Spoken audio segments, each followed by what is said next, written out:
Mas deixemos de lado essa coisa de autoridade, arcons e essa loucura toda, e vamos então analisar a desordem dos ditos de Jesus.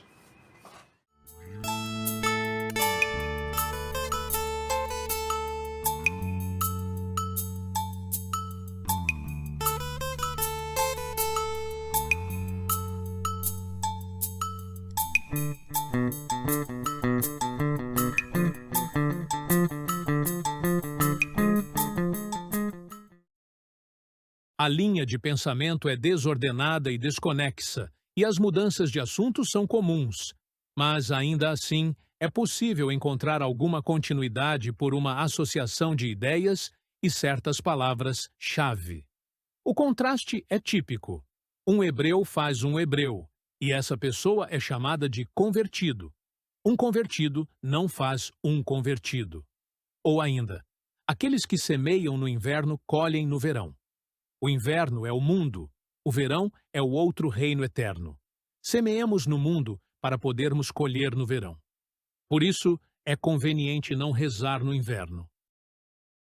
A palavra amor funciona como uma palavra de ordem que confere alguma unidade ao documento.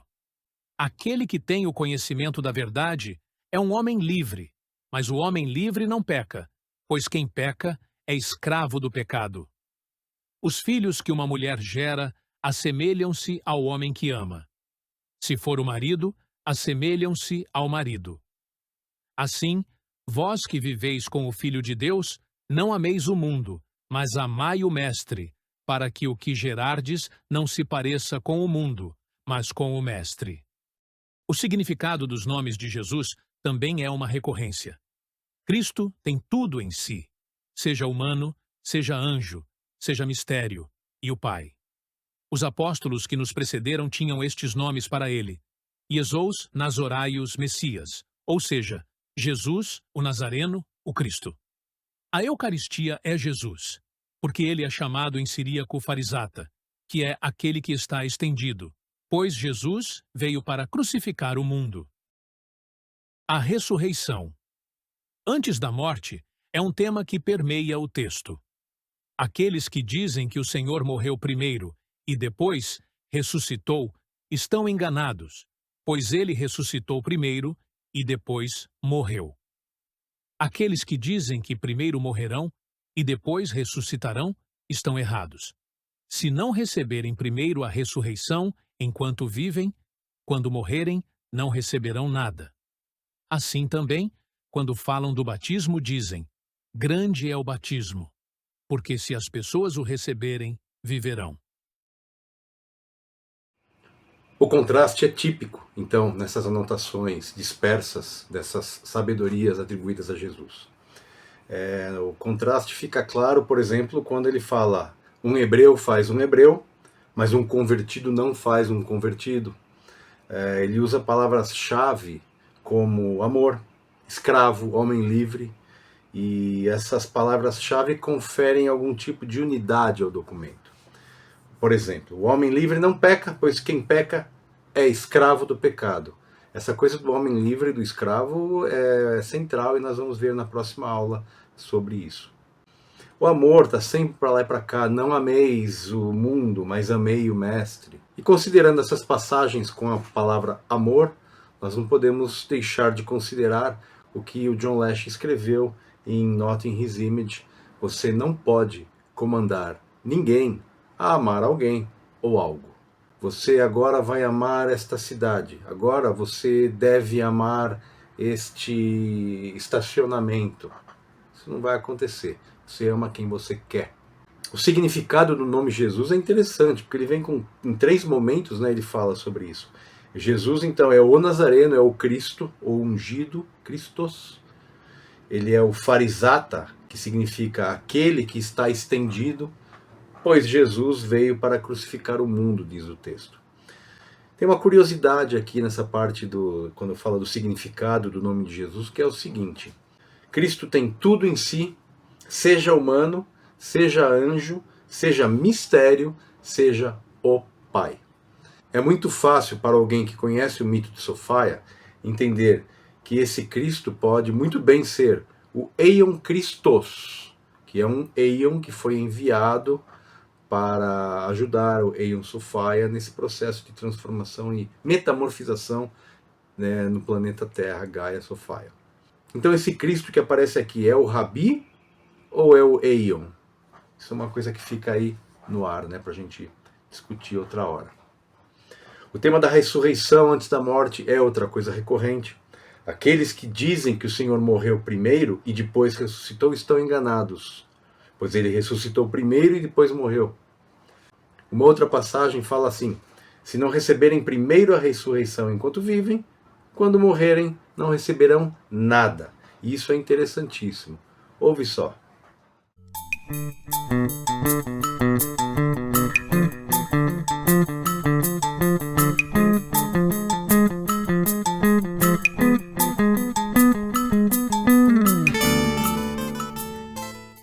Os ditos de Jesus são difíceis de compreender e estranhos aos evangelhos canônicos. Talvez propositalmente, talvez por problemas de cópia. Num deles, lemos que o mestre diz aos discípulos: tirai algo de cada casa e levai-o para a casa do Pai.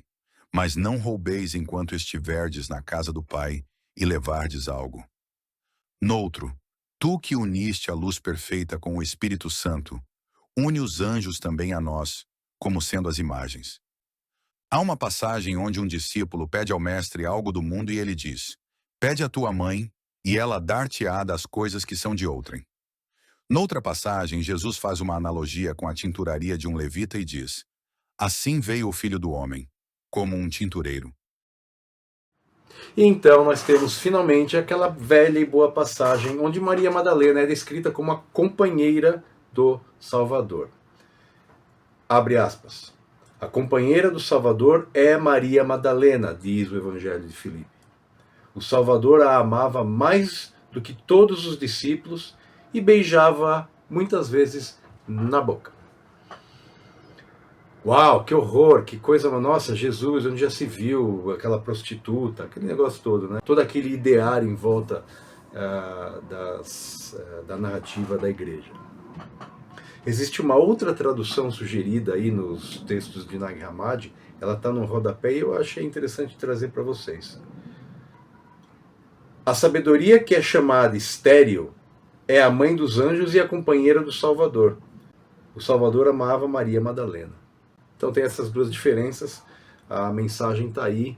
Essa sabedoria que é chamada estéril é, em outros textos, equiparada a Sofia. Um dos discípulos, então, provavelmente Pedro, chega para Jesus e faz a pergunta mais idiota de toda a cristandade. Rabi, por que você gosta mais dela do que de nós? Jesus vira o zóio e responde com uma charada. Ele fala o seguinte: por que não vos amo como ela? Quando um cego e um cego estão juntos nas trevas, não são diferentes um do outro. Quando vier a luz, aquele que vê verá a luz, e aquele que é cego permanecerá nas trevas. Pô, Pedrão, ele gostava mais da Madalena porque a Madalena era a mulher dele, cara. Deixa o Jesus em paz. Outros exemplos de ditos mais curtos e diretos. Abençoado é aquele que é antes de existir, pois aquele que é, foi e será. Eu vim para fazer as coisas de baixo como as coisas de cima, e as coisas de fora como as de dentro. Eu vim para uni-las no lugar. Alguns entraram no reino dos céus rindo, e saíram rindo. Outros ditos lembram Mateus e João. Encontramos citações literais de Mateus 3, 10. 1 Coríntios 8, 1, 15,50. E 1 Pedro 4,8. E expressões provavelmente extraídas do NT e das escrituras judaicas. Isso aponta para uma data de composição posterior aos textos canônicos. Um dos principais temas do Evangelho de Filipe é a reunificação da alma e do espírito numa união celestial, ou sízige, que realiza a identificação da alma com o seu verdadeiro eu.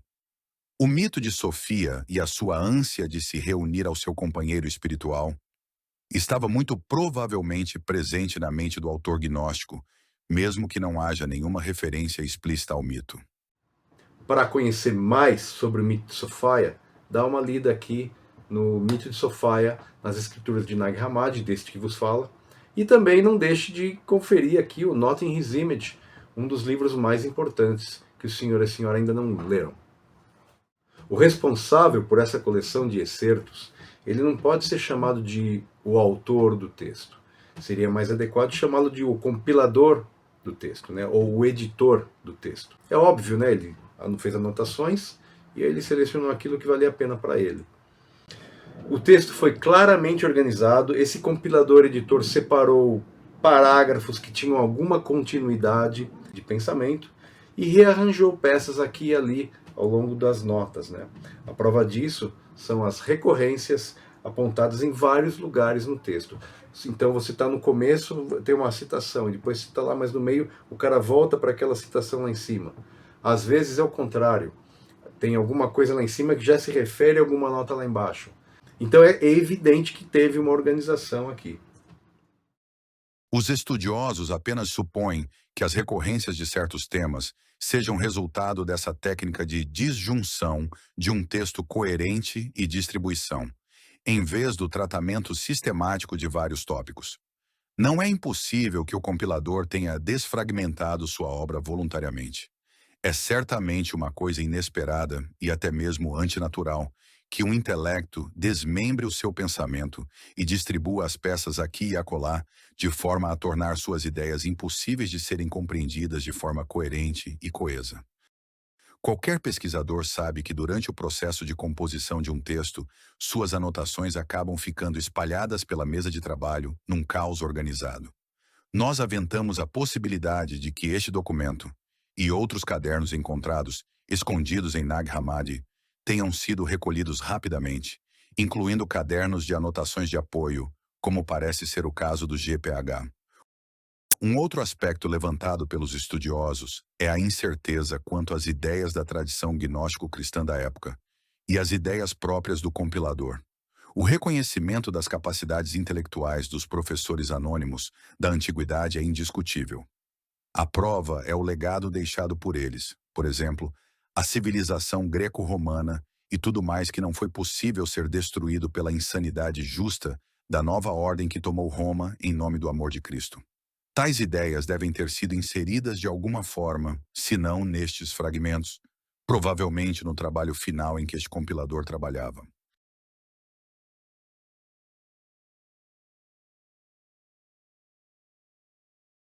O conteúdo cristão é evidente, isso não há dúvidas. Mas a perspectiva interpretativa é valentiniana, é gnóstica. Segundo os estudiosos, esse editor compilador tirou os seus excertos, não inteiramente, mas principalmente, de uma catequese sacramental gnóstico-cristã. O Evangelho de Filipe apresenta ritos sacramentais de iniciação, ele dá os significados do nome de Jesus e Ecamot, a mãe Ecamot de Valentinos, né, que é também a Sofia dos Setianos, e também fala da vida ideal do iniciado. O compilador desse texto, segundo os especialistas, ele faz a exegese de passagens bíblicas, ele recorre a conceitos e modelos históricos e sacramentais e argumenta usando analogias e parábolas como se espera que um catequista assim faça. Um dos aspectos gnósticos do Evangelho de Filipe foi mencionado agora há pouco, nessa passagem onde Pedro pergunta para Jesus sobre essa relação dele com Maria Madalena, e também na menção dessa sabedoria Ekmot, que em Valentinos chama-se Akamot, e que é Sofia. Mais contundente do que a presença de Sofia sob o nome Akamot nesse texto, é a forma sobrenatural como Jesus se apresenta aos seus discípulos. O Evangelho de Filipe diz: Jesus arrebatou a todos furtivamente, pois não se apresentou como era, mas da maneira como eles o poderiam ver. Apareceu a todos eles. Apareceu aos grandes como grande. Apareceu aos pequenos como pequeno. Apareceu aos anjos como um anjo e aos homens como um homem. Por isso, a sua palavra escondeu-se de toda a gente. A declaração atribuída a Filipe pode ser um tema originalmente gnóstico. O apóstolo Filipe disse: José, o carpinteiro, plantou um jardim, porque precisava de madeira para a sua profissão. Foi ele quem fez a cruz com as árvores que plantou. A sua própria descendência ficou pendurada naquilo que ele plantou. A sua descendência era Jesus, e a plantação era a cruz. Mas a árvore da vida está no meio do jardim. No entanto, é da oliveira que nos vem a crisma, e da crisma a ressurreição. Apesar da bagunça na disposição do material e os danos do tempo, a mensagem original ainda pode ser ouvida. A função primeira do texto é de catequese e preparação dos catecúmenos para um rito de iniciação, coisa comum em qualquer religião. É preciso ter em mente que naqueles tempos as populações eram muito menores, né? As comunidades eram fechadas, pequenas e contavam com algumas dezenas de pessoas, centenas, em alguns casos milhares, mas nunca milhões. Essa coisa de milhões é coisa da urbis. E a urbis é o local onde o sincretismo acontece. Sincretismo cultural, religioso, sincretismo de comunicação, né? As línguas se juntam nessas urbis, mas jamais nos grupos fechados. É normal que os grupos fechados sejam mais ortodoxos culturalmente falando.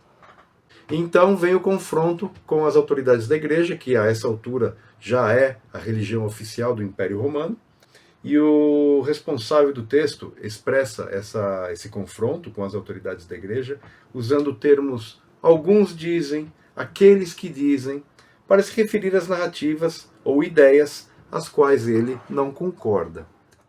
Alguns dizem que Maria concebeu pelo Espírito Santo. Estão enganados. Não sabem o que dizem. Quando é que uma mulher concebeu por uma mulher? Aqueles que dizem que o Senhor morreu primeiro e, depois, ressuscitou, estão enganados, pois ele ressuscitou primeiro e depois morreu. Se alguém não alcançar primeiro a ressurreição, não morrerá. Aqueles que dizem que primeiro morrerão e depois ressuscitarão, estão errados.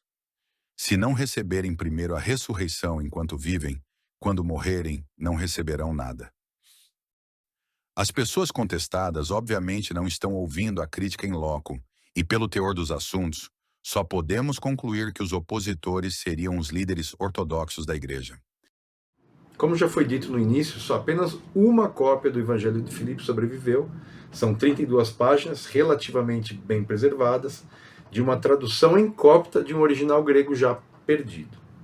Os estudiosos aceitam a Síria como o local provável da composição do texto. O vocabulário me parece, para os estudiosos, mais próximo do vocabulário siríaco, pelas afinidades com práticas sacramentais de algumas seitas orientais e pela adoção da ética encratita.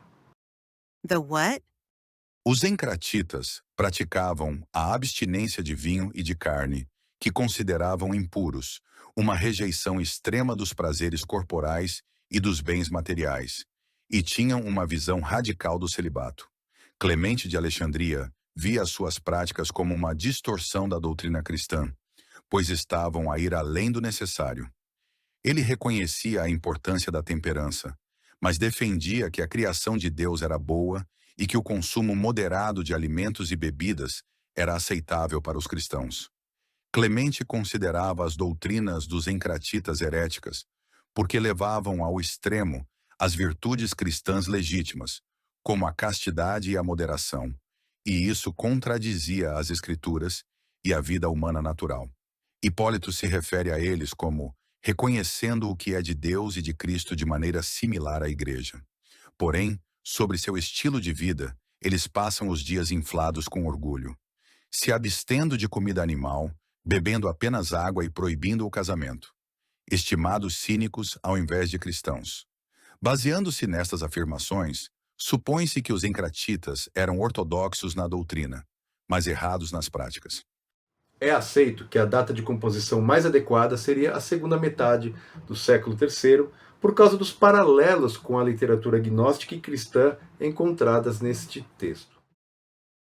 E por hoje é só, pessoal. Na parte 4 desta aula 1, nós vamos falar da misteriosa câmara nupcial e de mais alguns detalhes bem curiosos aí do Evangelho de Filipe. Então, vejo vocês na próxima aula. Um abraço.